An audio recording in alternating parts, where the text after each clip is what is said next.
Welcome to 10 Minutes a Day, a daily reading of the Catholic Church's social encyclicals. Today we continue with Rerum Novarum, written by Pope Leo XIII in 1891. The fact that God has given the earth for the use and enjoyment of the whole human race can in no way be a bar to the owning of private property. For God has granted the earth to mankind in general, not in the sense that all without distinction can deal with it as they like, but rather that no part of it was assigned to anyone in particular, and that the limits of private possession have been left to be fixed by man's own industry, by the laws of individual races. Moreover, the earth, even though apportioned among private owners, ceases not thereby to minister to the needs of all, inasmuch as there is not one who does not sustain life from what the land produces. Those who do not possess the soil contribute their labor. Hence, it may be truly said that all human subsistence is derived either from labor on one's own land, or from some toil, some calling, which is paid for either in the produce of the land itself, or that which is exchanged for what the land brings forth. Here again, we have further proof that private ownership is in accordance with the laws of nature. Truly, that which is required for the preservation of life and for life's well-being is produced in great abundance from the soil, but not until man has brought it into cultivation and expended upon it his solicitude and skill. Now, when man thus turns the activity of his mind and the strength of his body towards procuring the fruits of nature, by such act he makes his own that portion of nature's field which he cultivates, that portion upon which he leaves, as it were, the impression of his personality. It cannot be but just that he should possess that portion as his very own, and have a right to hold it without anyone being justified in violating that right. So strong and convincing are these arguments that it seems amazing that some should now be setting up anew certain obsolete opinions in opposition to what is here laid down.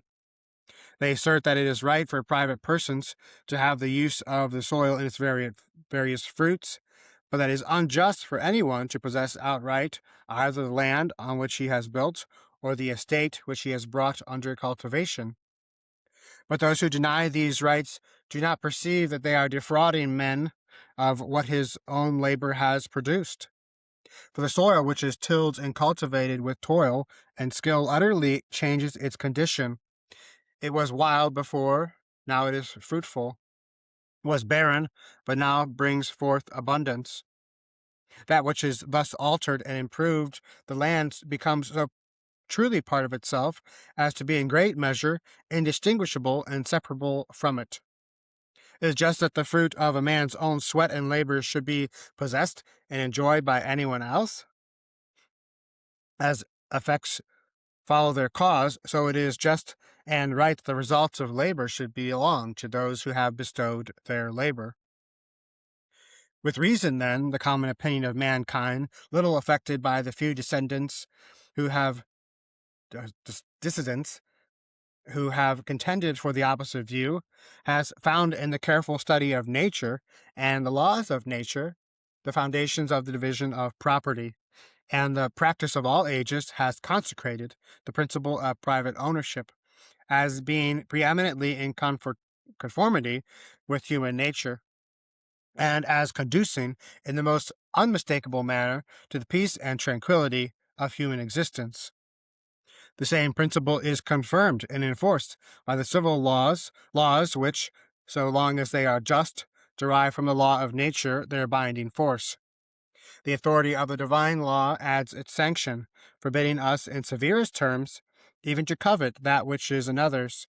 Thou shalt not covet thy neighbor's wife, nor his house, nor his field, nor his manservant, nor his maidservant, nor his axe, nor his ass, nor anything that is his.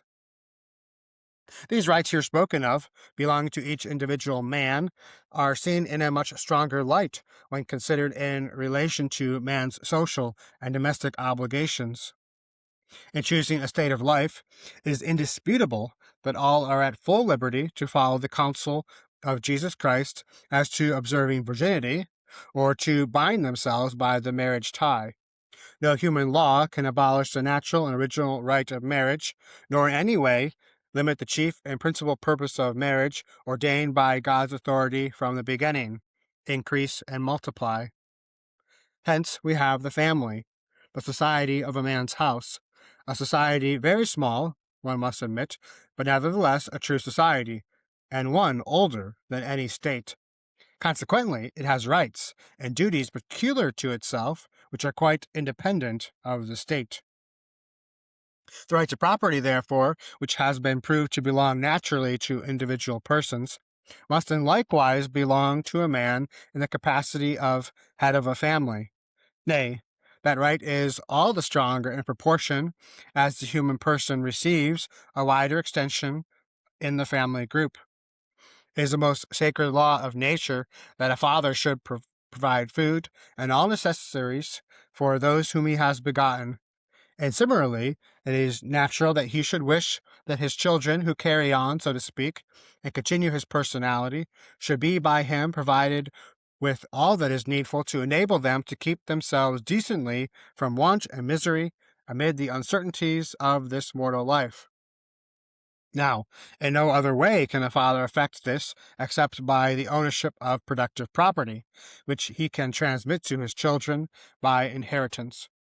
A family, no less than a state, is, as we have said, a true society, governed by an authority peculiar to itself, that is to say, by the authority of the father. Provided, therefore, the limits which are prescribed by the very purposes for which it exists be not transgressed, the family has at least equal rights with the state in the choice and pursuit of the things needful for its preservation and its just liberty.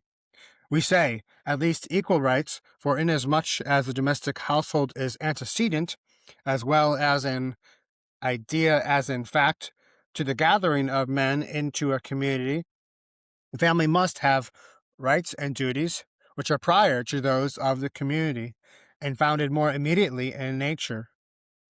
If the families, on entering into association and fellowship, were to experience hindrance in a commonwealth instead of help, or were to find their rights attacked instead of being upheld, society would rightly be an object of detestation rather than of desire.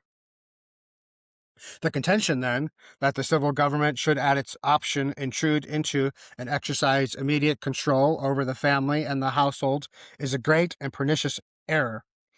True, if a family finds itself in exceeding distress, utterly deprived of the counsel of friends, and without any prospect of extricating itself, it is right that extreme necessity be met by public aid, since each family is a part of the commonwealth. In like manner, if within the precincts of the household there occur grave disturbance of mutual rights, public authority should intervene to force each party to yield to the other its proper due. For this is not to deprive citizens of their rights, but justly and properly to safeguard and strengthen them. But the rulers of the commonwealth must go no further. Here nature bids them stop. Paternal authority can be neither abolished or absorbed by the state, for it has the same source as human life itself. The child belongs to the father, and is, as it were, the continuation of the father's personality, and, speaking strictly, the child takes its place in civil society, not of its own right, but in its quality as a member of the family in which it was born. And for the very reason that the child belongs to the father, it is, as St. Thomas Aquinas says, before it attains the use of free will, under the power and charge of its parents. The socialists, therefore, in setting aside the parent and setting up a state supervision, act against natural justice and destroy the structure of the home.